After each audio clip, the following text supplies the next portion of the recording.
हाँ, सभी को नमस्ते।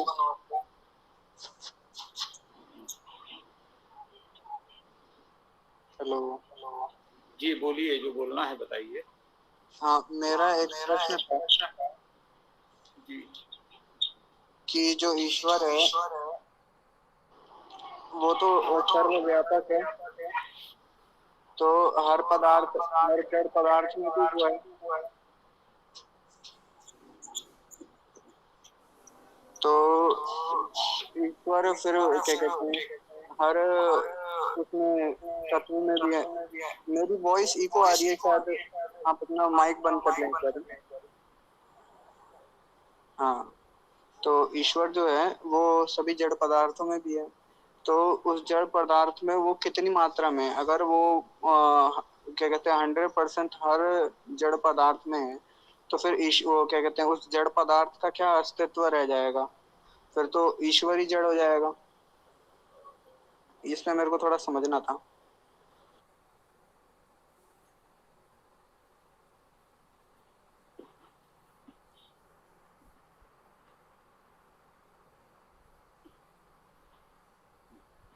बहुत अच्छा प्रश्न है, इसको समझना आवश्यक है, महत्वपूर्ण है निश्चित रूप से।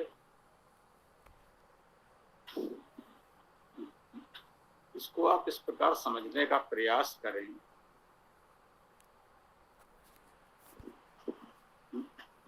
पानी हीते हिम भया, हिम हो गया बिलाए, जो कुछ था सोई भया, अब कछु कहा न जाए। यदि ये प्रश्न किया जाए कि हिम अर्थात बर्फ में जल कितना है, 100% है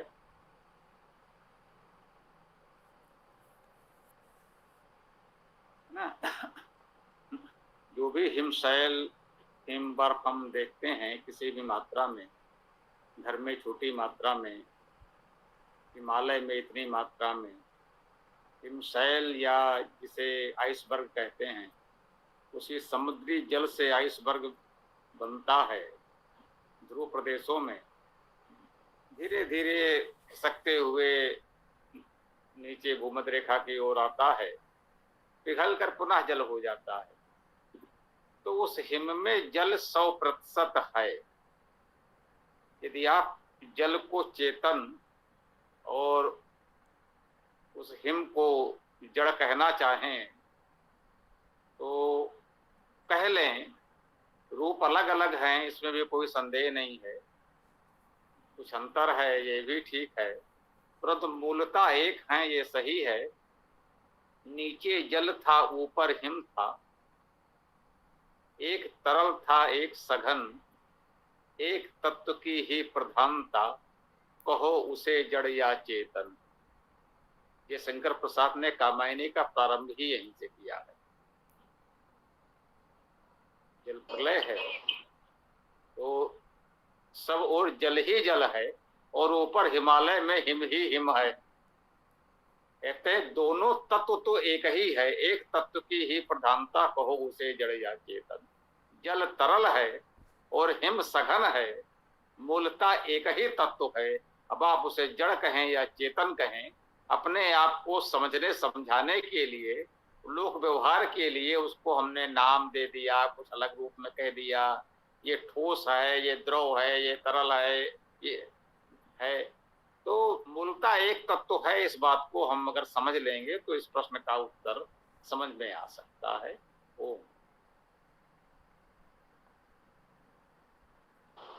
हाँ, समझ गया मैं, आपने बहुत अच्छे उदाहरण से समझाया।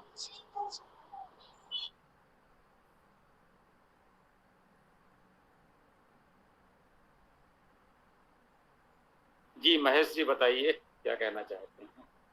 नमस्ते गुरुजी। नमस्ते गुरुजी। जी नमस्ते, बोलिए। माइक बंद करना पड़ता है ना, तो यही ठीक रहता है, बोलिए। जड़ को से जाना जा सकता है।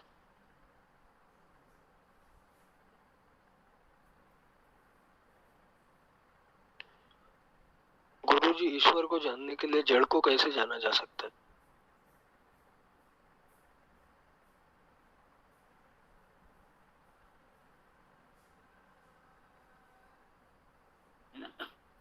आपने कहा ईश्वर को जानने के लिए जड़ को कैसे जाना जा सकता है, ये तो समझना मेरे लिए भी कठिन है।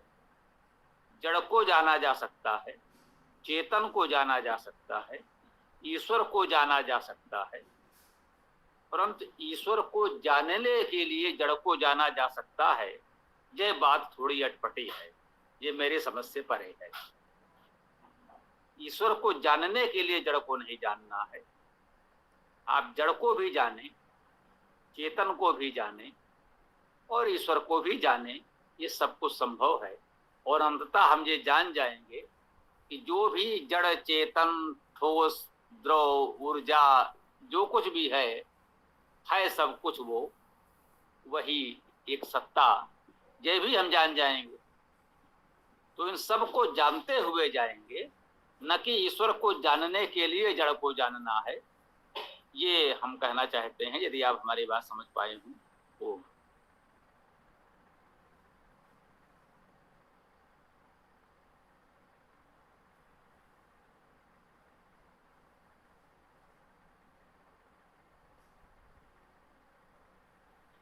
जी। और किसी को कुछ कहना हो तो कह सकते हैं, बोलिए। ये चर्चा चलती रहनी चाहिए, विराम ना लें। ओम।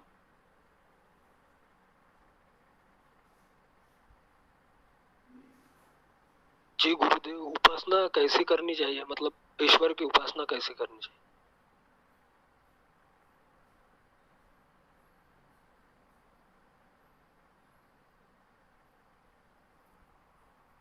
मतलब मंत्रों से या किसी नाम से या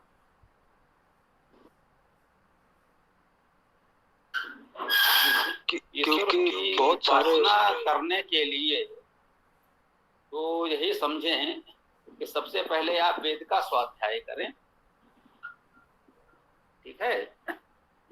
वेद मंत्रों से ही उपासना हो सकती है ना।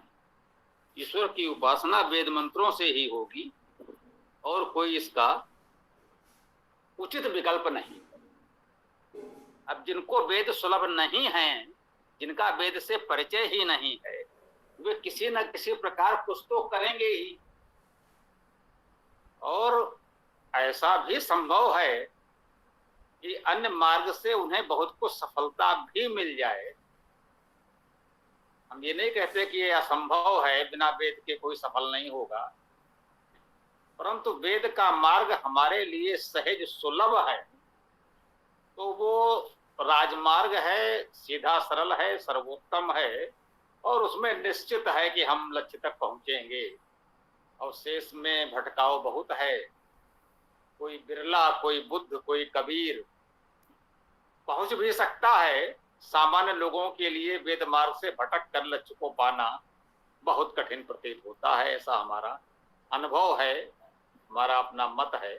शेष जो जैसा हो जिस सब हो। वेद को जानने या स्वाध्याय करने से ही मतलब उपासना की जा सकती है, मतलब वही उपासना है, वेद को जानना, स्वाध्याय करना, मंत्रोच्चारण करना।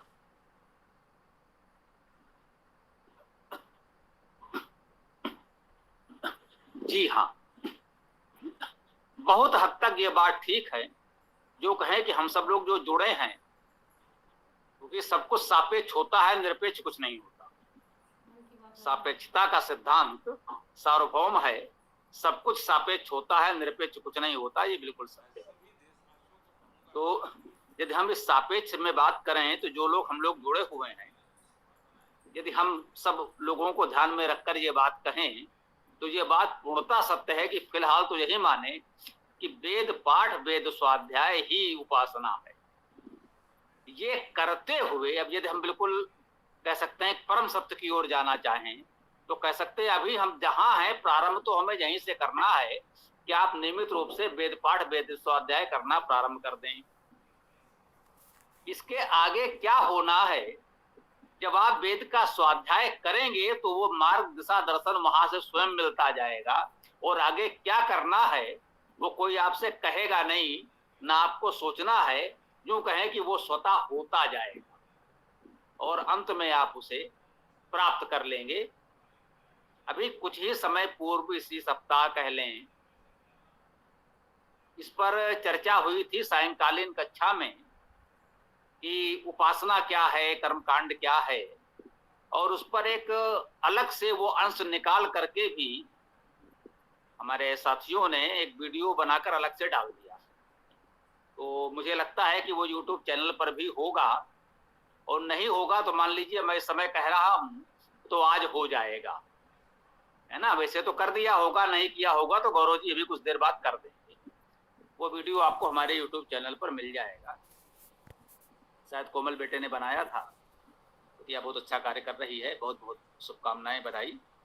तो उस वीडियो में आपको थोड़ा सा देख लेंगे, 5-7 मिनट जो भी होगा, तो विस्तार से इस विषय पर चर्चा हुई है, आपको अच्छी जानकारी मिल जाएगी। मैं कहूँगा सभी लोग देख लें, जो उपस्थित थे उन्होंने सुना ही है, फिर भी अलग से देखेंगे तो और अच्छी तरह समझ में आ जाएगी।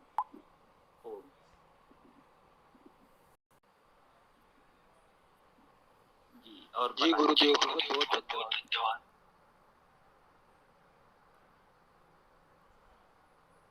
हाँ गणेश जी बताएं क्या कहना चाहते हैं।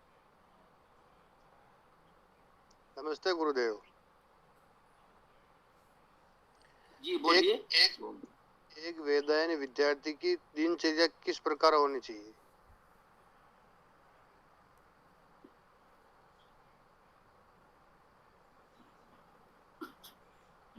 देखिए, इस विषय में हम यही निवेदन करेंगे कि दिनचर्या को लेकर कोई बहुत कठोर दिनचर्या की अपेक्षा हमारी नहीं। जो सहज जीवन आप जी रहे हैं, क्योंकि देखिए प्रत्येक व्यक्ति का जीवन अलग अलग है। कोई विद्यार्थी है, किसी का कोई और कार्य व्यापार है, कोई कहीं और सेवा कार्य में लगा है, उसके अनुसार उसे अलग अलग समय पर अपने कार्यों के लिए जाना पड़ता है। विद्यार्थियों की कक्षाएं भी, इस समय तो ऑनलाइन कब किसकी कक्षा लग जाए। जो सेवा में है उन्हें उनका कार्यकाल क्या उनके संस्थान ने निर्धारित किया है। तो ये अगर हम कह दें कि सभी लोगों की दिनचर्या बिल्कुल एक समान हो कि एक निर्धारित समय पर सब लोग सोकर उठें, ये करें और उसके पश्चात इतने समय सब लोग सो जाएं, तो ये तो संभव नहीं है। वर्तमान समय में जिस तरह का जटिल समाज बन चुका है, तो अब ये संभव नहीं है। हजारों वर्ष पूर्व जब इस तरह की जटिलताएं नहीं थी, सूर्य के प्रकाश में जगना, सूर्य के प्रकाश में सारे कार्य करना और सूर्यास्त के साथ विश्राम ले लेना, उस समय सभी के लिए सहज स्वाभाविक दिनचर्या थी, तो कुछ बातें निर्धारित की जा सकती थी। अब इस तरह का निर्धारण यदि किया जाएगा तो मेरी दृष्टि में अनुचित होगा, अन्याय होगा। तो मैं यही कहूंगा, जो भी आपके कार्य के अनुसार दिनचर्या है, जैसे मैं कहूं मैंने स्वयं ही मेरा पूरा जीवन समाचार पत्र की सेवा करते हुए बीता, एक पत्रकार के रूप में। आप समझ सकते हैं यहाँ आधी रात तो क्या बहुधा होता था कि जब हम कार्यालय से घर आ रहे होते थे तो लोग प्रातःकालीन भ्रमण पर दिखाई पड़ते थे। उस समय भी हमने योग शिविर आदि किए।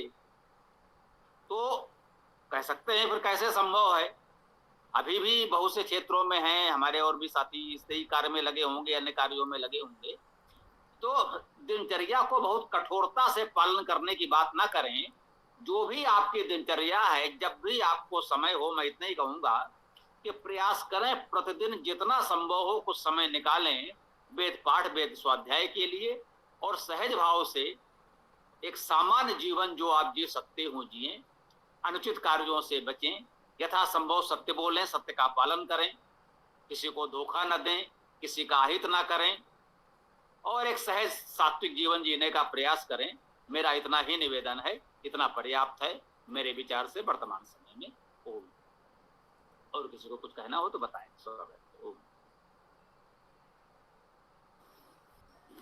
स्वामी जी नमस्ते। स्वामी जी, ये उपनयन संस्कार में आया है कि अष्टमे वर्षे ब्राह्मण ने गर्भाष्टमे व एकादशे क्षत्रियम और द्वादशे वैश्यम आषोडशात् ब्राह्मणस्य नतीतः कालः आद्वाविंशात् क्षत्रियस्य आचतुर्विंशात् वैश्यस्य अतः ऊर्ध्व पतित सावित्री का भवन्ति। यह आस्वादन गृह सूत्र का प्रमाण दिया स्वामी जी ने। कहते हैं 8 वर्ष में ब्राह्मण का गर्भ से एकादश यानी 11 वर्ष में क्षत्रिय का और 12वें वर्ष में 12वें वर्ष में वैश्य का ये जो पवित्र हो जाना चाहिए। तो इसमें अलग अलग ये क्यों दे रखा है कि मतलब उसका ब्राह्मण का 8 वर्ष में, क्षत्रिय का इसमें, इसका जरा विस्तार से समझाने का प्रयत्न कीजिए। बहुत उत्तम प्रश्न किया है आपने। ये बहुत ही चर्चित प्रसंग है। जो आर्य समाज का विपक्ष है वो इसकी चर्चा बहुत करता है। यूं कह लें जो पौराणिक वर्ग है, जब आर्य समाज के लोग पौराणिक पक्ष की अनेक बातों की आलोचना करते हैं तो पौराणिक पक्ष भी आर्य समाज की ऐसी कुछ बातों को लेकर चर्चा करता है। और स्वाभाविक है यदि हम उन पर इस तरह की चर्चा करेंगे तो उन्हें भी पूरा अधिकार है कि वो इस प्रकार की चर्चा करें। इसको यूं समझना चाहिए, इतने समय से आप हमारे साथ जुड़े हैं तो ये समझ गए होंगे कि हम आर्य समाज की लकीर नहीं पीटते। हमारे लिए वेद सब सत्य विद्याओं का पुस्तक है। वेद का पढ़ना पढ़ाना और सुनना सुनाना सब आर्यों का परम धर्म है।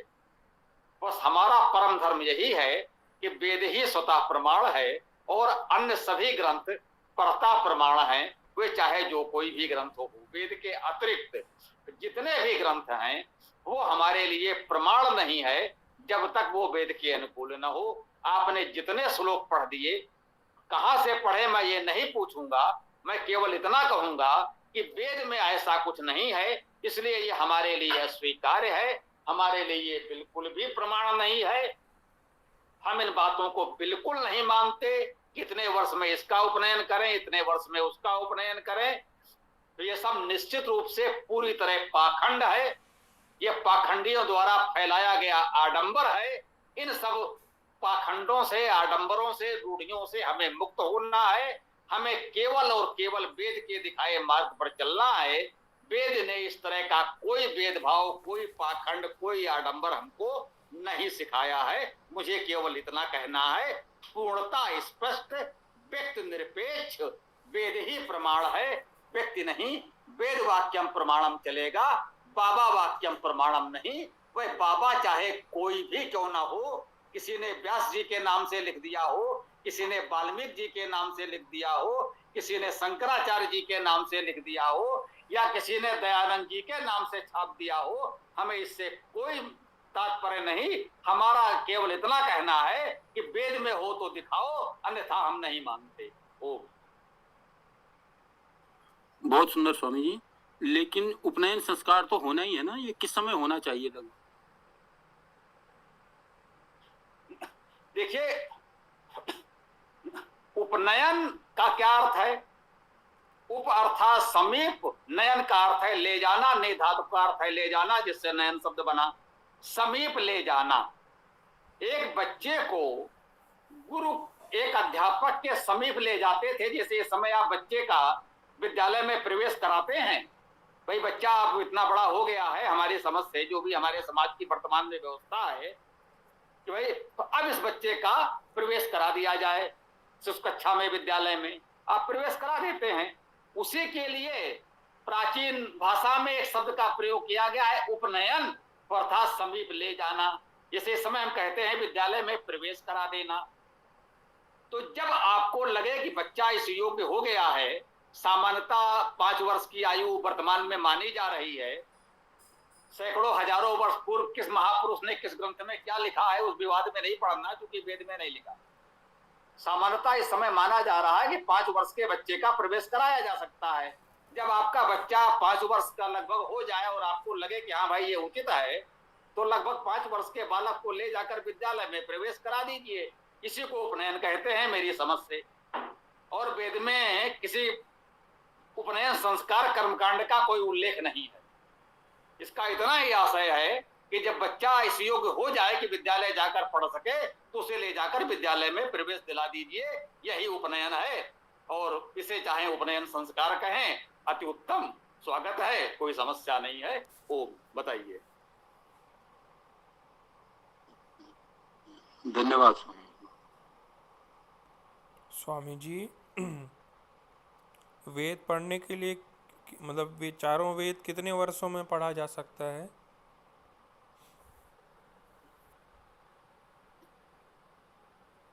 ये भाई जी आपकी क्षमता पर निर्भर है, कितना समय आप उसे दे पाते हैं।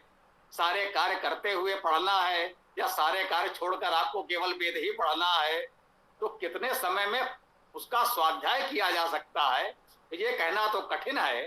हाँ, मैंने भी पूछा था तो ये पता चला है कि जैसे अखंड पाठ यदि आप रखेंगे, जैसे अखंड मानस पाठ होता है, गुरु ग्रंथ साहब का पाठ होता है, अन्य ग्रंथों के पाठ होते हैं, तो चारों वेदों का पारायण लगभग 4 दिन रात में पूरा होता है। ये तो कहा जा सकता है। अब उसी को प्रतिदिन आप 1 घंटा करेंगे तो मान लीजिए लगभग 100 दिन 3 मास का समय आपको लग सकता है, और जितना अधिक समय देंगे उसके दृष्टि से वो अवधि कम होती जाएगी, और हम उतना और कम समय अल्प समय देंगे तो वो अवधि उतनी बढ़ती जाएगी। स्वाध्याय में कितना समय लगेगा ये कोई निर्धारित नहीं कर सकता। ये प्रत्येक व्यक्ति की प्रतिभा, मेधा, क्षमता और कितना समय वो दे पा रहा है उस पर निर्भर है कि वो कितने वर्षों में कर पाएगा। इतना तो कह सकते हैं कि वो कितने वर्षों में कर पाएगा। ये कार्य कुछ सप्ताह महीने का तो नहीं है, इतना तो निश्चित है, लगेंगे कुछ वर्ष। अब कितने वर्ष लगेंगे ये बहुत कुछ आपकी क्षमता और प्रतिभा और परिस्थितियों पर निर्भर है। ओम। धन्यवाद स्वामी जी।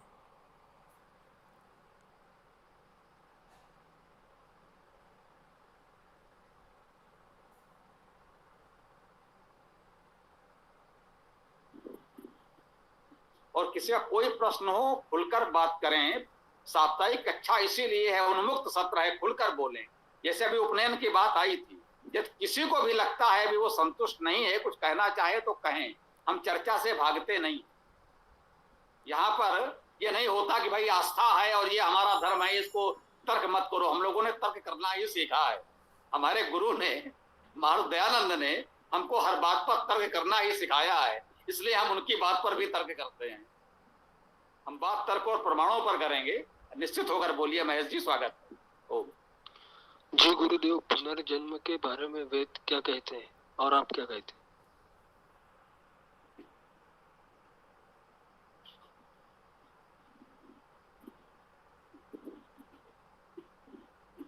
देखिए ये बहुत ही गंभीर विषय है। ये पुनर्जन्म, मूर्ति पूजा, हवन कुंड, अद्वैत, द्वैत, त्रैत, इस तरह के विषयों पर हमारा यही कहना है कि आप स्वयं वेद का स्वाध्याय करें। वेद में जो मिल जाए वो मान लें, और जब तक आपको न मिले तब तक मान लें कि ऐसा कुछ अभी जानकारी में नहीं आया है, इतना ही कहा जा सकता है। क्योंकि इस पर कोई भी व्यक्ति जो भी बात कहेगा उस पर विवाद प्रारंभ हो जाएगा, हम मूल विषय से हट जाएंगे। इसलिए हमारा निवेदन यही है, वेद पढ़ो और स्वयं जानो कि इस विषय में वेद क्या कहता। क्योंकि वेद तो पढ़ा नहीं, यहां वहां से सुन लिया है। अब मैं जो भी कहूंगा, आप इतने लोग हैं, सब लोगों ने उस विषय में अलग अलग पुस्तकों में अलग अलग व्यक्तियों से अलग अलग बातें सुनी होंगी, तो हर एक को लगेगा जो हमने पहले सुन रखा है वो तो ठीक था, ये स्वामी जी अलग से क्या बता रहे हैं। आप कुछ और कहेंगे, उसको लगेगा महेश जी ऐसा क्यों कह रहे हैं। फिर वो ऐसा कहेंगे तो आपको लगेगा ये फलाने जी ऐसा क्यों कह रहे हैं, मैं तो ये सुन के आया हूं। तो इस पर हमारा यही कहना है कि जब तक आप वेद का स्वाध्याय न कर लें तब तक ऐसे जटिल और विवादित प्रश्नों पर कोई चर्चा ना करें।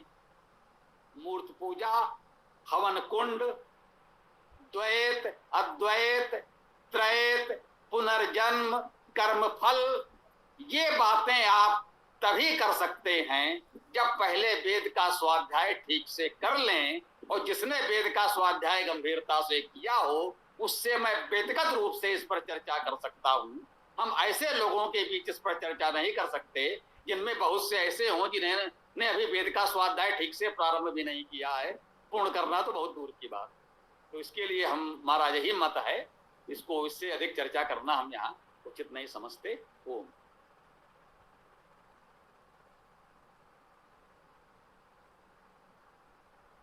जी गुरुदेव, धन्यवाद।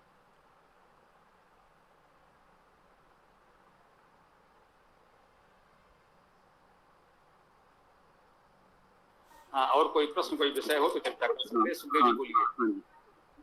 हाँ जी स्वामी जी, जैसे मृतक व्यक्ति के बाद उसके परिवार वालों का मुंडन करवाते हैं, तो ये कहाँ तक ठीक है? मतलब देखिए, मैं पुनः यही कहूंगा कि वेद में तो ऐसा कोई उल्लेख नहीं है। अब ये परंपरा कभी किसी रूप में चली होगी, हो सकता है जिसने ये परंपरा प्रारंभ कराई हो सकता है तात्कालिक कोई परिस्थिति हो, तो अब लकीर पीटना आवश्यक नहीं है। हो सकता है वो व्यक्ति बहुत जानकार हो और स्वास्थ्य या अन्य दृष्टियों से वह बहुत उपयोगी हो, तो हमें उसका अनुपालन करना चाहिए। क्योंकि वो मेरा विषय नहीं है, इसलिए इस पर निर्णय देना मेरे लिए उचित नहीं है। ये आयुर्वेद के जानकार यदि बताएं कि इसका स्वास्थ्य से कोई संबंध है, इससे स्वास्थ्य रक्षा में कोई लाभ होता है, तो मैं कहूंगा कि ऐसा करना चाहिए। और यदि इसका स्वास्थ्य से कोई संबंध ना हो, स्वास्थ्य में इससे कोई लाभ ना होता हो, तो कोई आवश्यक नहीं है। जिसकी जैसी इच्छा हो, करना हो करे, न करना हो न करे, क्या अंतर पड़ता। हम तो यही कह सकते हैं। ओम। ठीक है स्वामी जी, धन्यवाद। स्वामी जी, इस भारत देश की आज़ादी में किनका योगदान सर्वाधिक रहा है? महात्मा गांधी जी का या अन्य क्रांतिकारियों का? देखिए, मैं ये कहूंगा कि महापुरुषों के बीच इस प्रकार की तुलना उचित नहीं है। सबने अपने अपने सामर्थ्य भर योगदान दिया, सबका महत्व है। निश्चित रूप से स्वतंत्रता आंदोलन का नेतृत्व गांधी ने किया, तो सर्वाधिक महत्व गांधी का है, इसमें कोई संदेह नहीं है। लेकिन सेतु बंधु में निश्चित रूप से पूरे अभियान का नेतृत्व यदि राम ने किया तो हम राम को श्रेय देते हैं। लेकिन यह भी कहा जाता है कि सेतु बंध में गिलहरी का भी योगदान है, तो उसे भी नकारा नहीं जाना चाहिए। नलिन जैसे अभियंताओं ने पुल बनाया, सुग्रीव को राज्य मिला, उन्होंने राज्य की संपूर्ण शक्ति लगा दी, पूरी सेना, पूरा धन संसाधन, जनशक्ति और धन शक्ति उन्होंने प्रदान की। तब राम के कुशल नेतृत्व में वो अभियान हमारा पूर्ण हुआ।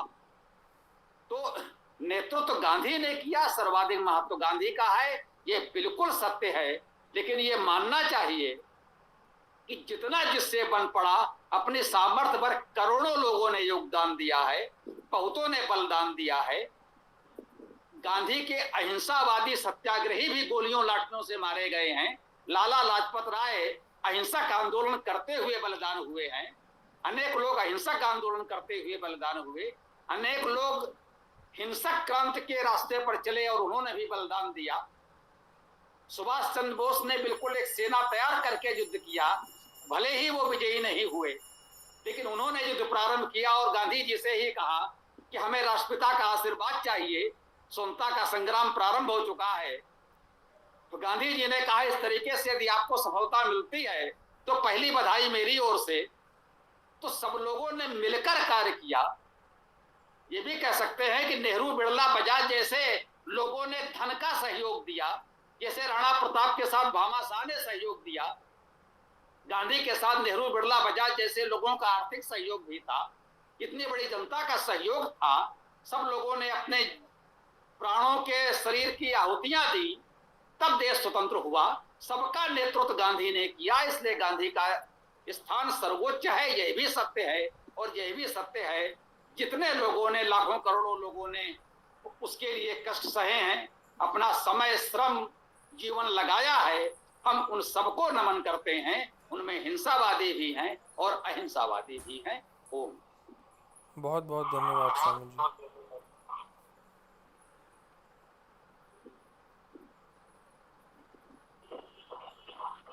स्वामी जी नमस्ते। जी बोलिए। ओम।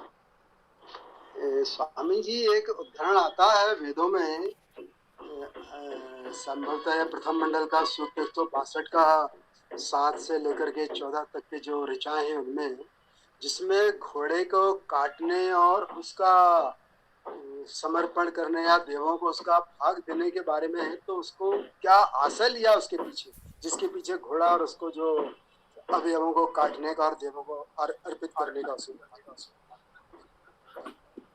वेद में ऐसा कुछ नहीं है।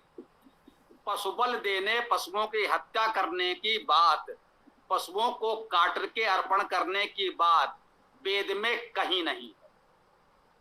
बस यहीं पर यह बात पूरी हो जाती है। वेद पढ़ो तो जानो। कहीं से सुना होगा आपने, वेद में ऐसा कहीं नहीं। ओ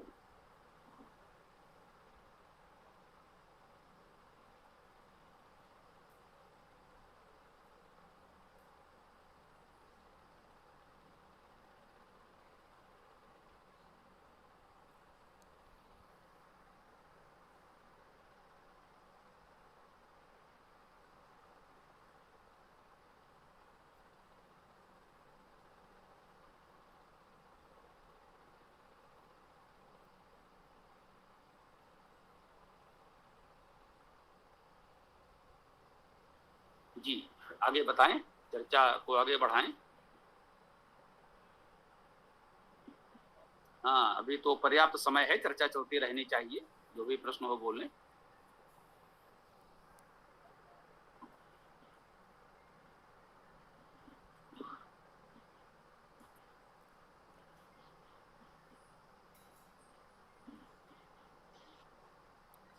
स्वामी जी वेदी जैसे मंत्र है, इंद्रम वर्धन तो अप्सरा, किरणम तो विश्वमार्यम, अपग्नम तो रावणम। तो इसमें जो है आर्य समाजी लोग अधिकांश जो है केवल किरणम तो विश्वमार्यम को ही लेकर चलते हैं। और इसका पूरा सार कृपया जब थोड़ा सा बताने की कृपा करें, पूरा सार क्या है। ये बिल्कुल ठीक है। ऐसा होता है, सूक्त के रूप में हम लोग प्रयोग कर देते हैं। विद्या मृत मसनुते, खूब आपने विद्यालयों में बहुत लिखा हुआ मिलता है, विद्या मृत मसनुते। पूरा मंत्र क्या है? वहां तो कह रहे हैं अविद्या मृत्युम तीर्थवा विद्या मृत मसनुते। विद्याम क्या यह तद वेद उभयम सह विद्या अविद्या मृत्युम तीर्थवा विद्या अमृतम अश्नुते। विद्यालयों में केवल उसका चतुर्चरण लिखा होता है, विद्या अमृतम अश्नुते, बस। तो एक सूक्त लोग ले लेते हैं, उतने की बात करते हैं, एक प्रेरणा होती है। तो ये ठीक है यार, समाजियों ने उसका एक द्वितीय चरण ले रखा है, त्रिपदा गायत्री का द्वितीय चरण ले रखा है। तृणवंतो विश्वमार्यम, पूरे विश्व को आर्य बनाना है। ठीक है, ये भावना अच्छी है। तो वो जो कहा है इंद्रम वर्धन्तु अप्सुरा, इंद्रम परम ऐश्वर्य की वृद्धि करें, पूरे विश्व को आर्य बनाएं। अब ग्रंथो अरावणा, जो अरावण हैं तो उनको मार दें, केवल रावण जीवित रहें और जितने अरावण हैं उनको मार दिया जाए। इस मंत्र में ये कहा गया है। बात समझ में आई कि नहीं? बोलिए ओम। जी, ये मतलब अपने जीवन के अंदर जो रावण हैं इनको मार दिया जाए ना, तभी तो आदमी मतलब वो बन पाएगा। अपने अंदर के रावण को मारने को, रावण को नहीं, अब ग्रंथो अरावण, जो रावण नहीं है उसको मार दिया जाए। रावण को तो बचा के रखना है, रावण को नहीं मारना है। जो रावण न हो उसे मारना है। ठीक है स्वामी जी, नहीं बात समझ में आई? इतनी आसानी से ठीक कैसे है? जी जी जी, नहीं ठीक है। रावण क्या है जिसे बचा के रखना है, और जो रावण नहीं है उसे मारना है। हाँ जी जी, यानी अपने अंदर की बुराइयों को खत्म करना है पहले ना, पहले अपने आप को योग्य बनाना है, उसके बाद ही तो हम संसार का कल्याण कर सकते हैं। नहीं, रावण क्या है जिसे बचा के रखना है, और अरावण क्या है जिसे मारना है। रावण मतलब अच्छाई और रावण मतलब बुराई, नहीं उसका शाब्दिक अर्थ हमें समझना होगा। रावण मतलब अच्छाई, तो यहां तो लोग रावण को बुराई समझ के जला रहे हैं। मैंने जानबूझकर ऐसा कहा कि ऐसी बातों से लोग थोड़ा सतर्क होकर सुनते हैं कि भाई ये क्या बात आ रही। अरावणा, रा धातु का अर्थ है दान करना। रावणा का अर्थ हुआ दान करने वाला, अरावणा का अर्थ है जो दान नहीं करता, अदानी है। अदानी का हनन करना, जो अदानी होने का जो भाव है, जो प्रवृत्ति है समाज में कि सब कुछ अपने लिए रख ले, किसी और को कुछ ना दे, ये जो अभाव है, ये जो भाव आ जाता है, तो ये अदानी होने का भाव है। उसे वेद ने कहा है अरावणा। रा का अर्थ है दान करना, देना। अरावणा का अर्थ है अदानी, जो दान नहीं करता वो अरावणा। तो जो अदानी है उस भाव को मारना है। ऐसा नहीं कि समाज में जितने लोग दान नहीं करते पकड़ पकड़ के सबको मार दो। तो इतना तो हमें समझना पड़ेगा कि इसका भाव ये है कि सब लोग दान देने की प्रवृत्ति को अपनाएं, और जो दान देने का भाव ना हो तो उसे समाप्त करने का प्रयास किया जाए। यहाँ ऐसा नहीं कि सबको सबका अर्थ बस हमने दो शब्दों में अच्छा या बुरा कुछ इस तरह का कर लिया, हमें उसको समझना चाहिए। मंत्र वाकई छोटा सा गायत्री मंत्र है, बहुत महत्वपूर्ण है ना।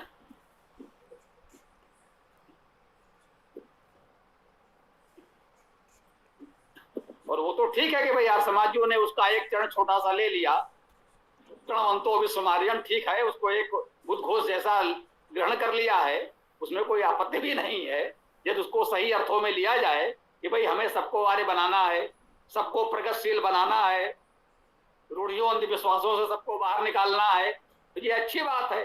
अब यदि इसका ऐसा अर्थ निकाल लिया जाए कि हमें सबको आर्य समाजी बना लेना है, सबको बस आर्य समाज में ही ले आओ, जो आर्य समाज में है वो ठीक है, बाकी लोग ठीक नहीं है, तो ये उसका एक अनुचित अर्थ होगा। इसी को हम लोग अनर्थ कहते हैं कि भाई उसके मूल भाव को समझे बिना आपने उसका एक संकीर्ण अर्थ कहीं कर लिया।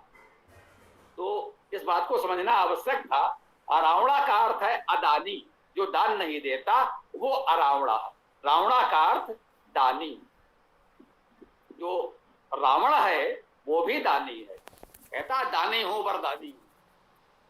उसने निश्चित रूप से वो विषय नहीं है यहाँ, तो उसका नाम है, पद नाम है या जो भी है, लेकिन ये वेद में ये शब्द आया है, इसको सुनकर कुछ लोग चौंक सकते हैं, तो हमें ये समझना चाहिए। अरावणा का अर्थ है अदानी। ओम। बहुत बहुत धन्यवाद स्वामी। स्वामी जी, ये जो है 162वें सूक्त ऋग्वेद के 9वां मंत्र को मैं पढ़ रहा हूँ। यदस्वस्य कविशो मक्षिकास यद्वा स्वरो स्वधितो रिक्तमस्ति यद्धस्तयो समितुर्यन्नखेषु सर्वा ताते अपि देवेस्वस्ति। और इसके साथ में जो पंडित जी का एक अलग आता है, यहाँ पर मेरे सामने गंगा साहेब शर्मा जी की पुस्तक है जिसमें उन्होंने हिंदी किया हुआ है कि घोड़े का जो कच्चा मांस मक्खियां खाती हैं, ये मंडल कौन सा है? उसे काटते पहला मंडल का 162वां सूक्त। बस बस बस हम निकाल लेते हैं ना। और उसका 9वां 162 9वां मंत्र। ठीक है।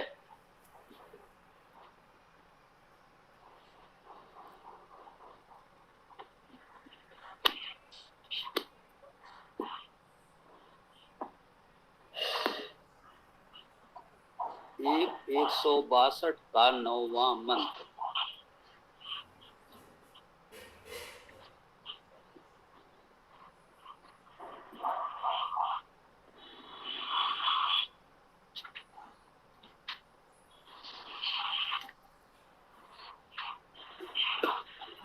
एक 162 का 9वां मंत्र आपका है,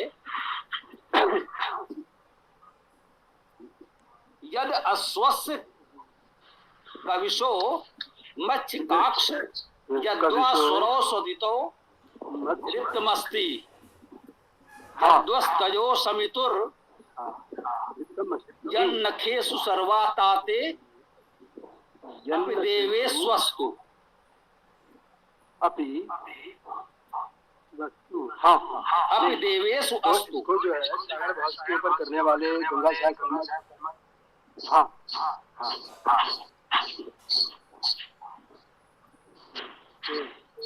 तो तो जो सुनाई देता सुनाई पंडित जी का, हमारे यहाँ पंडित जी बालेंद्र का आता है, तो उसका भी एक अलग था जो मैंने कभी आपको भेजा था, और लगभग वैसा ही गंगा साहेब शर्मा जी का भी है जो इसमें कहते हैं, लिखते हैं कि घोड़े का जो कच्चा मांस मक्खियां खाती हैं, जो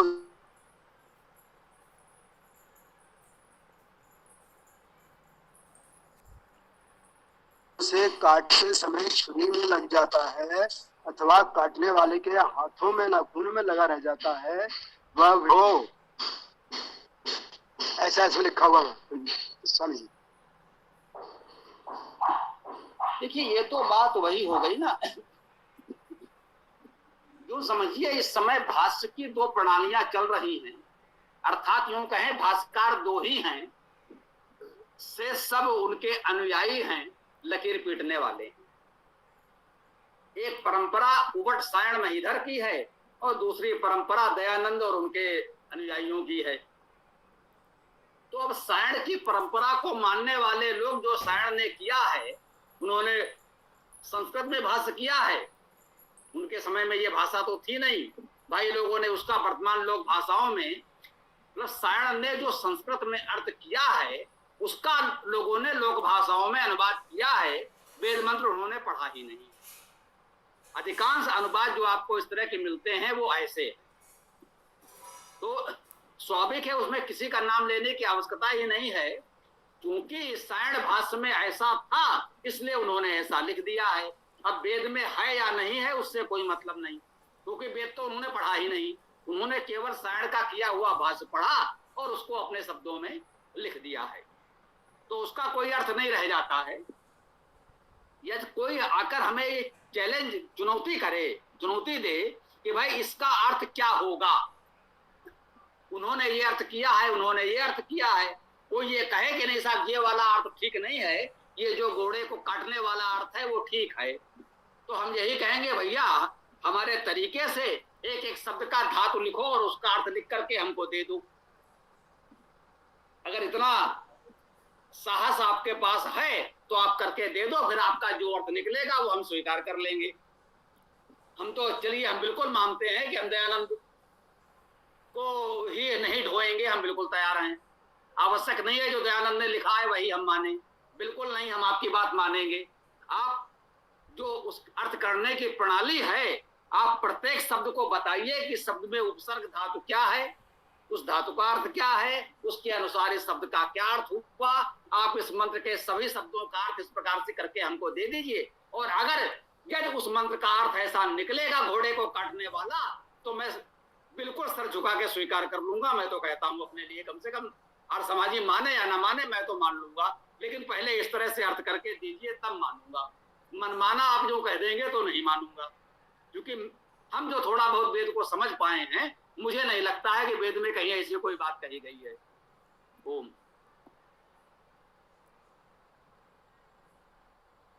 स्वामी जी, अभी नाग पंचमी निकली तो उसको क्या सिर्फ सर्पों तक सीमित रखा जाता है, या नाग का अर्थ होता है जो मल्ल हैं, पहलवान हैं, उनके सम्मान के लिए किया जाने वाला त्योहार उत्सव?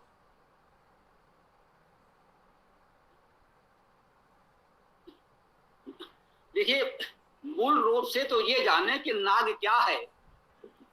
नाग का अर्थ है अकुटिल, निष्पाप, शाब्दिक अर्थ।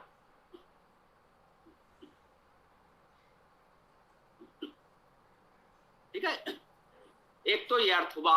ना और आग, इस प्रकार से इसका विच्छेद होगा।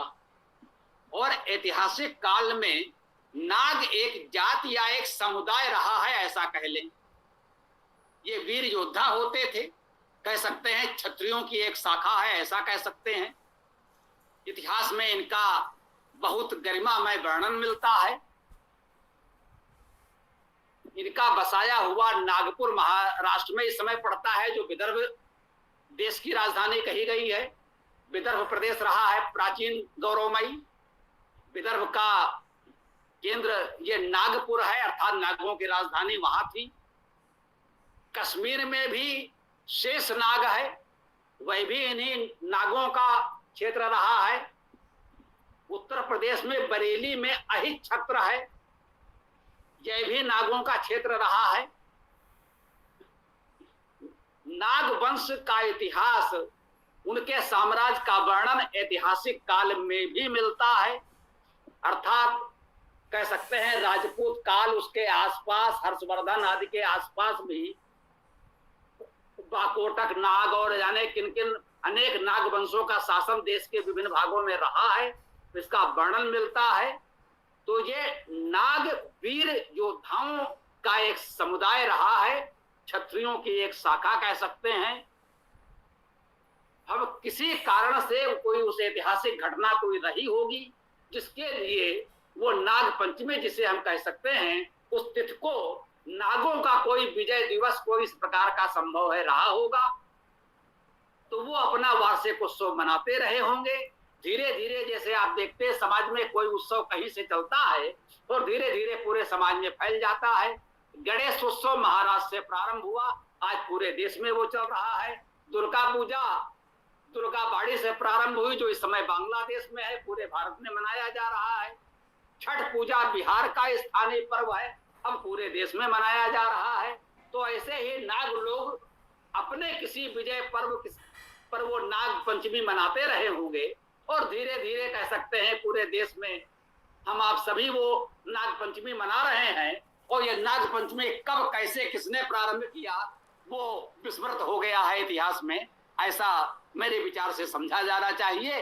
क्योंकि वे वीर योद्धा थे, वीर क्षत्रियों का समूह है, इसलिए उसमें मल्ल युद्ध अखाड़े कह सकते हैं, जो आपने बात की, मल्लों का पर्व एक प्रकार से वह भी उसके साथ जुड़ा हुआ है, तो उनका भी सम्मान है, अच्छी बात है, होना चाहिए।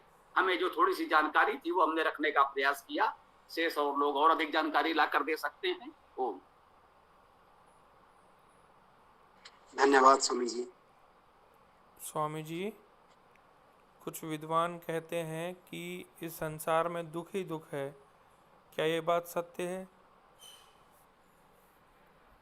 कोई विद्वान तो ऐसा नहीं कह सकता, जो विद्वान नहीं है वो ऐसा कह सकता है। ओम। जी धन्यवाद।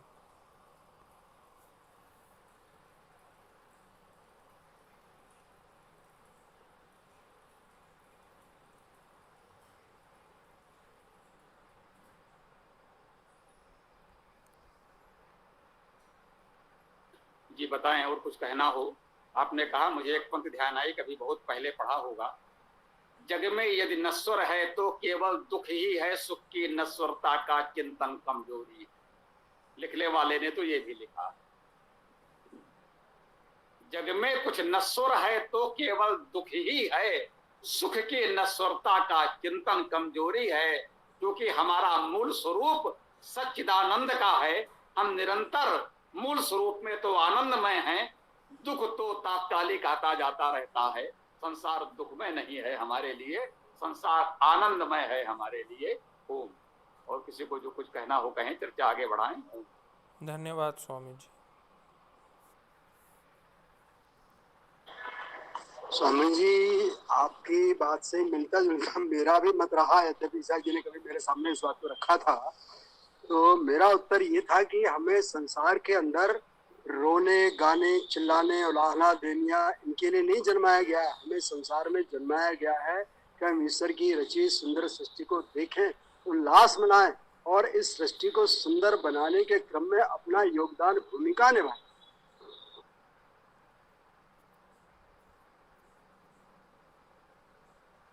ये बहुत अच्छा है, अति उत्तम विचार। और आगे कोई प्रश्न विचार हो तो रख सकते हैं, अभी समय है हमारे पास, तो बोलिए। स्वामी जी, अभी जो त्योहार रक्षाबंधन आ रहा है उस पर एक बार बार श्लोक की चर्चा होती है, ये न बद्धो बलि राजा दानवेंद्र महाबल है। ये तो मुझे इतने अध्ययन में कहीं भी ऋग्वेद में और आपके साथ पढ़ते यजुर्वेद में भी नहीं मिला। तो ये कहाँ का श्लोक है जिसको ये लोग वेद वेद वैदिक वैदिक बताते बार बार? ये वैदिक नहीं, पौराणिक है। क्योंकि स्पष्ट रूप से कहा जा रहा है, कोई बलि नाम का राजा था जिसे किसी ने रक्षा सूत्र बांधा होगा, तो स्वाभाविक है वो ऐतिहासिक घटना है और इतिहास का वर्णन ऐतिहासिक ग्रंथों में मिलेगा, वेद में तो नहीं मिलेगा। स्वाभाविक है, वेद में इतिहास तो नहीं है। तो ये पौराणिक श्लोक है, वेद में होने का कोई प्रश्न ही नहीं उठता है। और ऐतिहासिक घटनाओं पर पर्व मनाए जाते हैं। हो सकता है बलि नाम के राजा के साथ ऐसा कुछ हुआ और उसकी स्मृति में आज तक रक्षाबंधन मनाया जा रहा है, अच्छी बात है, स्वागत है। जैसा कि अभी हमने नागपंचमी के विषय में कहा, उसी प्रकार से रक्षाबंधन भी कह सकते हैं। ओम। धन्यवाद स्वामी। स्वामी जी, जैसा कि बताया जाता है रामायण में कि सीता जी की अग्नि परीक्षा हुई थी, क्या ये बात सत्य है कि वो सही में अग्नि में गई थी? भैया रामायण में पढ़ो, यदि वहां ऐसा कुछ मिले तो हमें बताना, हमें तो ऐसा कुछ नहीं मिला। जी धन्यवाद स्वामी जी। जी, और कोई बात हो तो बताएं, और कोई प्रश्न हो, कोई विचार रखें। ओम।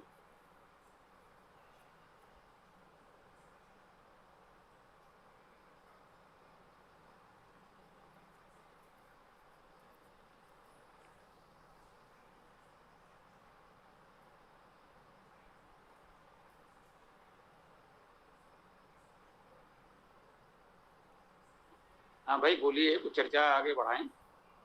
स्वामी जी, कई विद्वान कहते हैं कि पूरा उत्तर रामायण ही प्रक्षिप्त है, क्या ये बात सत्य है? पूरा उत्तर रामायण प्रक्षिप्त है? देखिए, एक प्रवृत्ति ये चल गई है कि जो हमें अच्छा ना लगे उसे नकार दो, उसे प्रक्षिप्त कह दो। इतिहास में सब कुछ हमारी इच्छा के अनुसार तो नहीं हो सकता, यह संभव ही नहीं है। इतिहास में बहुत कुछ ऐसा होता है जो अप्रिय होता है, अप्रिय घटनाएं भी घटित होती हैं, और हम ये कहने लगे कि ऐसा कुछ है ही नहीं, ये पलायन है। वेद प्रताप वैदिक जी ने इस पर समाचार पत्रों में क्रमशः लेख बहुत लिखे। उस पर उन्होंने संबूक के प्रकरण पर लिखा और ये कहा था, जहां तक मुझे स्मरण हो रहा है, मतलब 3 दशक हो गए होंगे, बहुत पुरानी बात कर रहा हूं मैं। उन्होंने कहा था कि संबूक नकारने की नहीं, गर्व करने की बात है। संबूक का चरित्र, उसको नकारने का प्रयास मत कीजिए कि प्रक्षेप है, छेपक है, क्या है। वे गर्व करने की बात है, वे हमारे लिए सम्मानित महापुरुष हैं। उस घटना से भी हमें कुछ सीखने को मिलता है। उसको बचकर भागिए नहीं, नकार करके भागिए नहीं। यदि पूरे प्रकरणों को पढ़ा जाए तो संभवतः संबूक वध और सीता निष्कासन, ये 2 अप्रिय प्रसंग हैं राम के जीवन के। तो जो राम के, मैं कहूंगा, अंधभक्त हैं, जिन्होंने राम को बिल्कुल आदर्श मान रखा है, और ये बात उनके आदर्श के अनुरूप नहीं लगती, तो उनको लगता है नहीं नहीं भाई, राम के जीवन में तो ऐसा संभव नहीं है, राम तो ऐसा नहीं कर सकते, इसलिए ये छेपक है। तो मेरे विचार से ये उचित नहीं है। वैसे छेपक होने को इसमें कोई संदेह नहीं है कि रामायण में बहुत कुछ छेपक है। हम ये नहीं कहते, वाल्मीकि ने जो लिखा था उसके बाद थोड़ा बहुत तो जोड़ा गया है, रामायण में थोड़ा बहुत जोड़ा गया है। हो सकता है ये प्रसंग छेपक हो, परंतु जो छेपक बता रहे हैं उनका मुख्य विषय यही है कि जो उनको प्रिय नहीं है, जो अप्रिय लगता है, उसे छेपक कह दिया जाए। इस बात से कम मैं सहमत नहीं हूं। महाभारत में तो कई गुना जोड़ा गया है, लेकिन सब कुछ त्यागने योग्य तो नहीं है। तो हमें थोड़ा सा इस विषय में सकारात्मक और व्यवहारिक होना चाहिए। ये नहीं मानना चाहिए कि राम या किसी व्यक्ति के जीवन में सब कुछ शुभ ही शुभ होगा। कल कोई ये भी कहने लगेगा कि युधिष्ठिर तो धर्मराज हैं, वो जुआ कैसे खेल सकते हैं, वे पत्नी को जुए में कैसे हार सकते हैं, तो ये भी छेपक है। अभी किसी ने इसको छेपक नहीं कहा है, जहां तक मेरी जानकारी है। कोई बड़ी बात नहीं है। कल धर्मराज युधिष्ठिर के अंधभक्त कहने लगे कि भाई धर्मराज तो युधिष्ठिर तो धर्मराज हैं, वे जुआ क्यों खेलेंगे, वे पत्नी को जुए में कैसे हार सकते हैं, इसलिए यह तो छेपक है। तो ये बात उचित नहीं है।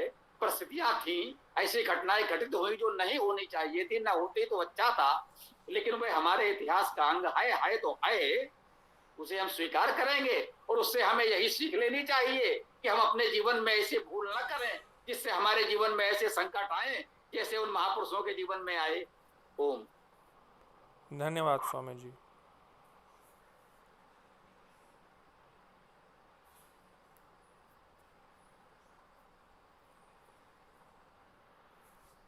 स्वामी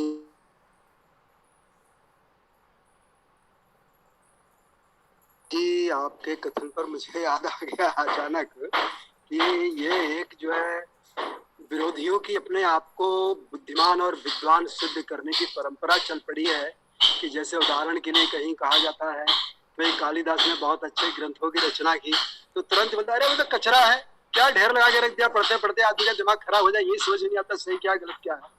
तो इस तरह से वो लोग इसको मचा के रखते हैं ताकि उनका अपना एक दबदबा सिक्का चलता रहे। जो लोग ज्ञान से अज्ञान में फंसे हुए हैं उनको दबाए रखने के लिए और अपनी बुद्धिमत्ता उनके ऊपर स्थापित करने के लिए।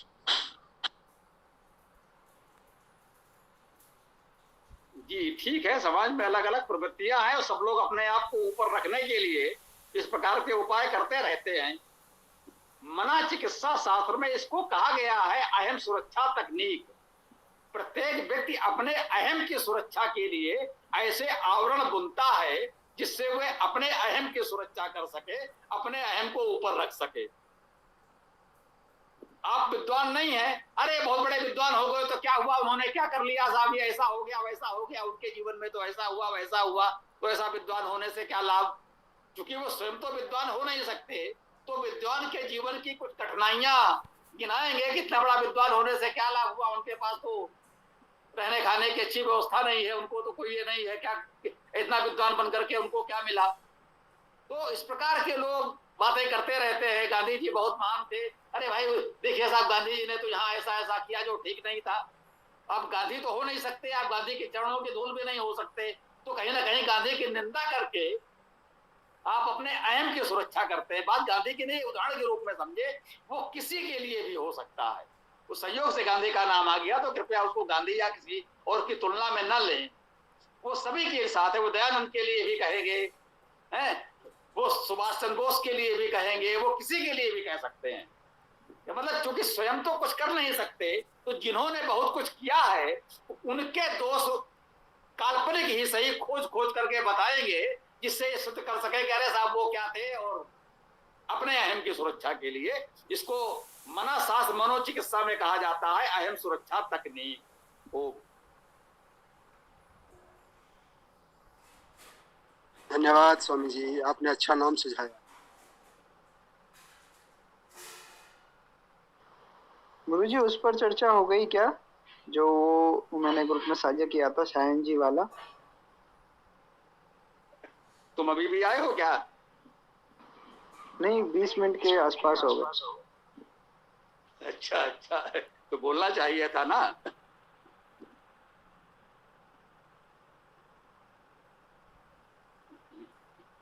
चलो नहीं हुई है, अब कर लेते हैं, अभी तक नहीं हुई है, ये बात ठीक है।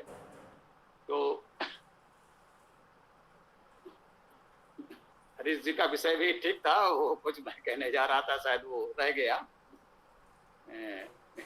हाँ, मैं कह रहा था कि अहम सुरक्षा तकनीक मैंने नाम नहीं सुझाया है। हमारे साथ एक बहुत सुयोग्य बहुत वरिष्ठ चिकित्सा मनोवैज्ञानिक जुड़े हुए हैं हमारे इस वेदायन व्यवस्था में, डॉक्टर कृष्णदत्त जी। तो उनकी पुस्तक है जीवन मनोविज्ञान, हमारी पत्रिका में उनके लेख धारावाहिक छपते थे, उनको मिलाकर एक पुस्तक बनी है जीवन मनोविज्ञान, उसमें ये बात भी आई है। तो वो तो अक्सर हम लोगों को मिलते रहते हैं, चर्चा होती रहती है। तो ये तकनीकी शब्द है जो उस विषय में पढ़ाया जाता है, ये कोई हमारा या किसी का दिया हुआ शब्द नहीं है, यूं कह लें। तो ठीक है, ये थोड़ा सा मैं जोड़ना चाह रहा था। तो पुलकित जी अब अपनी बात रखें, उसी पर चर्चा करते हैं। ओम। हाँ गुरुजी, बस यही जानना था, जैसे उन्होंने उस लेख में कहा कि भाई जो मंत्र है ऋग्वेद का प्रथम मंडल सूक्त 50 और चौथा मंत्र, तो उनमें उन्होंने ये व्याख्या की है कि नहीं की, ये जानना था मेरे को। ईशान जी ने व्याख्या की है कि नहीं की है, क्योंकि यदि वो की है तो बहुत सटीक की है, बहुत आसपास है उसमें, क्योंकि त्रुटियां हो सकती हैं, क्योंकि इन्होंने ये तो अपने मन से इन्होंने किया है ना, बाकी कैलकुलेट तो इन्होंने कई जगह जो छोटी छोटी बारीकियां होती है, जैसे जो वैज्ञानिकों ने निकाला है, बहुत सारे बारीकियों को देख के निकालते हैं वो चीजों को, इन्होंने चीजों को बराबर रख के और ऐसे निकाला है। तो गलतियां तो स्वाभाविक होगी होंगी, लेकिन काफी आसपास है फिर भी। तो मुझे यही जानना था कि उन्होंने ऐसी व्याख्या की है या नहीं की। देखिए वो तो सायण को देखा जा सकता है। आपने कहा है मंडल 1 सूक्त 50 मंत्र 4, यही है ना?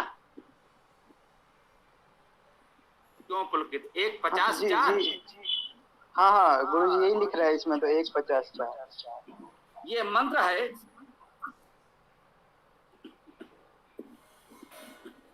तरणिर विश्वदर्शतो ज्योतिष्कृतस्य सूर्य विश्वमाभासि रोचनम। बहुत सीधा सरल छोटा सा गायत्री मंत्र है ये। हे सूर्य, अब ये सूर्य ईश्वर का भी गुणवाचक नाम है। विश्वदर्शता, विश्वदर्शता का अर्थ क्या हुआ? सबको देखने वाले या सबको दिखाने वाले। तरणी, तरना पार करना भी कह सकते हैं, तरने वाले पार करने वाले। ज्योतिष्कृत, ज्योति का अर्थ है प्रकाश, कृत प्रकाश करने वाले।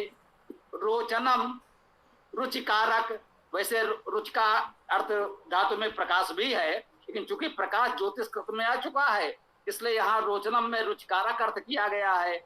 विश्वम, विश्व को या सब को। अब इसमें ये सब गणना तो मंत्र में तो कम से कम नहीं ही है, इसमें कोई संदेह। तो ये समझें कि इस मंत्र में तो ऐसी कोई गणना नहीं है। अब रह गई बात सायण की, तो अब सायण का भाष्य वैसे मेरे पास है, वो भी देखा जा सकता है, लेकिन उसको खोजने में थोड़ा समय तो लगेगा, क्योंकि उनके भाष्य को वो इतना सरल नहीं है सायण के भाष्य में वो मंत्र खोज पाना।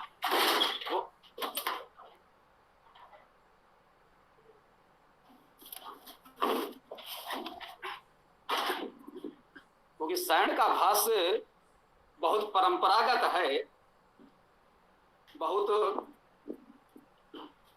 फिर भी प्रयास किया जा सकता है।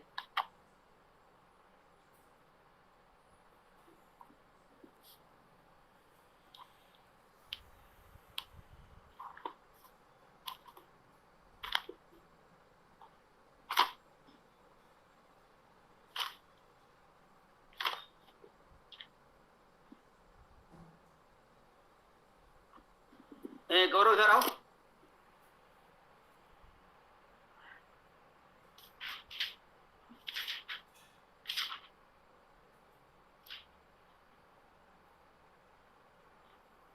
अरे इधर आओ।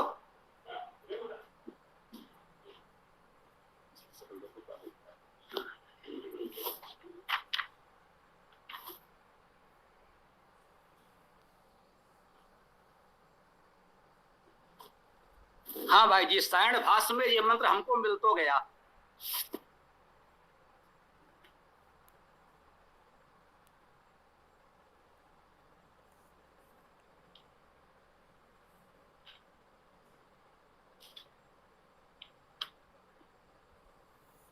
इसका तो इसमें अपनी भाषा में लिखा है वो इतना ही है। सूर्य, तुम महान मार्ग का भ्रमण करो, तुम सारे प्राणियों के दर्शनीय हो, ज्योति के कारण हो, तुम समूचे दीप्यमान अंतरिक्ष में प्रभा का विकास करते हो। इस मंत्र का अनुवाद अपनी भाषा में तो इतना ही किया गया है। सायण के आधार पर जो हमारे पास ये पुस्तक है उसमें हिंदी अनुवाद भी है, संस्कृत भी है, इसमें कोई संदेह नहीं है। तो संस्कृत में तो बहुत विस्तृत भाष्य है, यदि मैं पूरा पढ़ भी दूंगा तो इसे समझेगा कौन सुन करके, है ना? समस्या ये है कि संस्कृत भाष्य इन्होंने जो लिखा है मैं देख करके पढ़ तो सकता हूं, लेकिन वो समझ में किसके आएगा? उसमें तो एक स्थान पर मुझे दिख रहा है, तथा विश्व दर्शता विश्व सर्वे प्राणी दर्शनीया आदित्य दर्शनस्य चांडालादि दर्शन जनित पाप निर्हरण हेतुत्वात्। अब देख लीजिए। हाँ, अभी उसका अर्थ तो इतना ही किया कि सबके दर्शनीय हो आदि, अब यहाँ क्या कर दिया, चांडालादि दर्शन जनित पाप निर्हरण हेतुत्वात्, मतलब चांडाल को देखने से जो पाप लगता है उसका निवारण। अब ये सायण जी अपनी ओर से इसमें लिख रहे हैं तो इसे तो वेद का अनर्थ करना ही कहेंगे हम। सूर्य सबके लिए दर्शनीय है, सूर्य के प्रकाश में हम सब कुछ देखते हैं, यहाँ तक तो ठीक है, लेकिन इसमें चांडाल के दर्शन से पाप लगने की बात कहाँ से आ गई? ये सायण जी ने अपने संस्कृत भाषा में लिख रखा है, जो संयोग से दिखाई पड़ गया तो मैंने पढ़ दिया। अब यद्वापि सुसकलम भूत जाता द्रष्टव्यम, यानी क्या क्या इन्होंने लिखा हुआ है, लेकिन जो तुम बता रहे हो वो तो इनके इस संस्कृत भाषा में भी कहीं हमको अभी तक दिखाई नहीं पड़ रहा है। ये तो बहुत कठिन कार्य है। एक एक शब्द पर व्याख्या तो इन्होंने वास्तव में की है, लेकिन जो बता रहे हो सूर्य के प्रकाश का वेग स्थापित करने वाली बात तो इसमें कहीं अभी हमको नहीं दिख रहा भाई।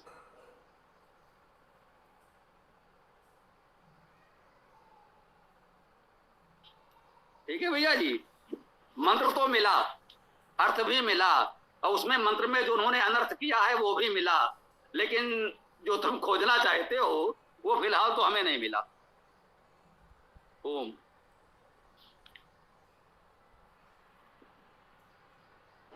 जी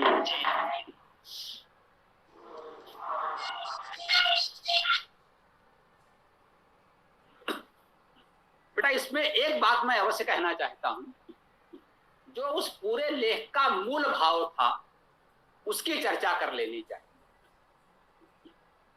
वो जो कुछ भी उन्होंने लिखा था उसका उद्देश्य उनको ये स्थापित करना था कि आज जो भी तकनीकी विकास, प्रौद्योगिकी विकास वहां हो रहा है पश्चिम में, हमारे यहाँ पहले से बहुत कुछ है। ये मैंने आपको बताया है, इसमें कोई संदेह नहीं है। भाषा, लिपि, व्याकरण, दर्शन, गणित, ज्योतिष, आयुर्वेद भी, युद्ध कला भी, अर्थशास्त्र भी, राजनीति शास्त्र भी, ऐसे जो सैद्धांतिक विषय हैं जिनको हम अपने बुद्धि विवेक से चिंतन मनन करके बहुत कुछ विकसित कर सकते थे, या पौधों वनस्पतियों से रोग आदि निवारण के विषय में बहुत कुछ जानकारी, अनुभव और प्रयोगों से प्राप्त कर ली गई। अर्थात प्रकृति में जो कुछ है उसका सदुपयोग करने तक तो हमारा कार्य सर्वश्रेष्ठ है, इसमें कोई संदेह नहीं है। हजारों वर्षों के से पूर्व हमने बहुत सी बातें ऐसी की हैं, हमारे देश में हुई हैं, जो तत्कालीन विश्व में लोगों ने स्वप्न में भी नहीं सोचा होगा, ये हम गर्व से कह सकते हैं। परंतु ये सत्य भी हमें स्वीकार करना पड़ेगा कि तकनीकी विकास हमारे यहाँ शून्य था और आज भी शून्य है। चौंकिएगा नहीं, आज भी शून्य है। हम जो कुछ कर रहे हैं केवल उनके अनुयायी हैं, वो जो कुछ कर देते हैं बाद में हम नकल करते हैं और नया कुछ नहीं कर पाते। पहले उन्होंने सबसे पहले भारत में तकनीकी विकास का प्रतीक तोपें लेकर बाबर आया। अब आज हम स्वदेशी तोप बना सकते हैं, लेकिन सबसे पहले तोप लेकर विदेश से बाबर ही आया था। बाद में तोपें हमने यूरोप से खरीदी होंगी, लेकिन तोप का आविष्कार सबसे पहले इस देश में तोप लेकर बाबर आया था, ये हमें नहीं भूलना चाहिए। यूरोप में सबसे पहला तकनीकी आविष्कार हुआ घड़ी का, यांत्रिक घड़ी। वो घड़ी लाकर अंग्रेज व्यापारी ने संभवतः जहांगीर को भेंट की थी, तो जहांगीर ने और जो सोना, हीरा, पन्ना, माणिक, रत्न थे वो तो बड़े सम्मान से ग्रहण किया, और उसने कहा ये क्या खिलौना ले आया है। उसने अपने कर्मचारियों से कह दिया देखो रख लो, लाया है दे रहा है तो ले लो। उसका महत्व ही समझ में नहीं आया उस सम्राट के, ये कितनी बड़ी बात है, कितनी बड़ी खोज है। वो एक घड़ी खोज करके लाया है जो तकनीकी यांत्रिक तरीके से चल सकती है, आपको उचित समय बता सकती है। तो पहला यांत्रिक आविष्कार घड़ी का हुआ, उसके बाद भाप के इंजन का आविष्कार हुआ। क्रमशः हम लोग ये करते चले आए। हम एक साइकिल भी नहीं बना पाए, हम सिलाई मशीन नहीं बना पाए, हम कुछ भी नहीं बना पाए। जब उन्होंने बना दिया तो उनसे नकल करके सब कुछ बनाना सीखा। हमने मंगलयान भी भेज दिया, हमने चंद्रयान भी भेज दिया, सब कुछ कर लिया, लेकिन किया तभी जब आविष्कार उन्होंने कर लिया और उनके बहुत समय के बाद धीरे धीरे नकल करना सीखकर हमने भी कर लिया। तो इस सत्य को स्वीकार करना चाहिए कि सैद्धांतिक विषयों में हम उनसे बहुत आगे रहे हैं, परंतु तकनीकी विकास में हम आज भी पीछे हैं, उनके पीछे ही चल रहे हैं। कुछ नया बनाकर हम आज तक नहीं दे पाए। तो ये दोनों ही पक्ष सत्य हैं। हमें अनावश्यक सपनों के संसार में नहीं जीना है। जब आप व्यवहारिकता में जिएंगे तभी वास्तव में अपना और राष्ट्र का विकास कर पाएंगे। केवल इस अहम में जीते रहेंगे कि हमारे यहाँ तो पहले से विमान उड़ते थे, तो हम आज भी कुछ ना कर पाएंगे। हमें देखना है कि जो हुआ सो हुआ, अब हम उनसे आगे कैसे निकल सकते हैं, हम नया क्या दे सकते हैं। बल्ब उनका दिया, हर तकनीक हर उपकरण उनका दिया, विद्युत धारा का आविष्कार उन्होंने किया, विद्युत धारा से चलने वाले सारे उपकरणों का आविष्कार उन्होंने किया। हमने किया क्या है? तो इस पर प्रयास करें, कुछ ऐसा करें कि हम कह सकें कि हाँ, हमने भी संसार को बहुत कुछ दिया है, अभी तो कुछ भी नहीं दे पाए हैं। तो मिथ्या गर्व करने से अच्छा है इस चुनौती को स्वीकार करें और कुछ नया करके देने का प्रयास करें। ये हमारा आपसे निवेदन है। ओम।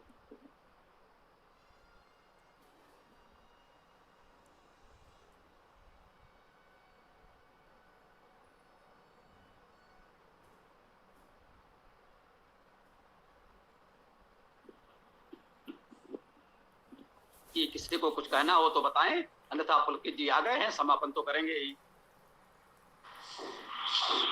स्वामी जी, ये जो अपन अभी चौथे मंत्र की चर्चा कर रहे थे, 50वें सूक्त की, तारणिर विश्व दर्शतो ज्योतिष कृदसी सूर्य विश्वमाभासी रोचनम, इसके लिए जो गंगा सहाय शर्मा जी के पास में जो उसका अर्थ है वो इस तरह से है। हे सूर्य, तुम साधकों का कल्याण करने वाले विशाल मार्ग पर चलने वाले समस्त प्राणियों के दर्शनीय एवं प्रकाश के कर्ता हो। ये संपूर्ण दृश्य जगत तुम्हारे द्वारा प्रकाशित होकर चमकने लगता है। ये उनका इसमें हिंदी अनुवाद है गंगा सहाय शर्मा जी का।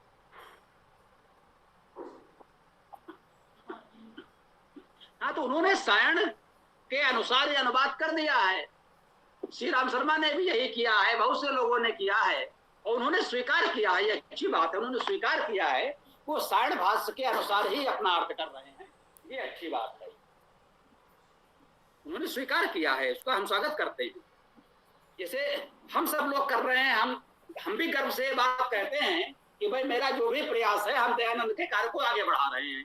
हम बिल्कुल कहते हैं दयानंद ने जो हमें मार्ग दिखाया है, जो उन्होंने पगडंडी लकीर बनाई थी, हम उसे राजमार्ग बना रहे हैं। हम महाराज दयानंद जी के कार्य को आगे बढ़ा रहे हैं।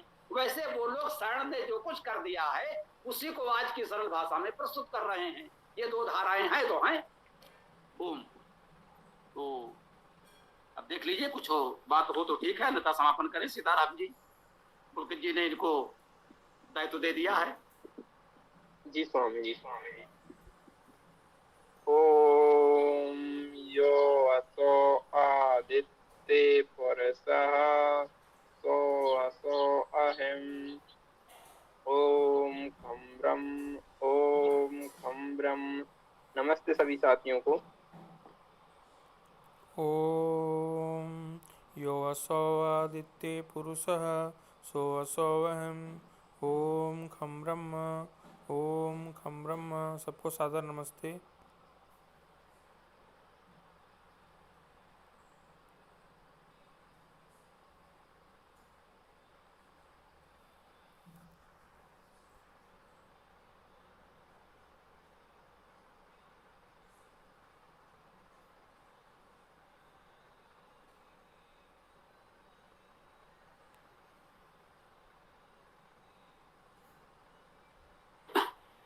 तो ठीक है, अब सायंकाल 7:30 बजे आपकी वेद कक्षा में हम लोग पुनः मिलते हैं।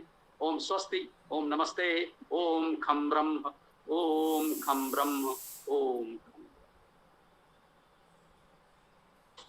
ओम नमस्ते सभी साथियों को, नमस्ते।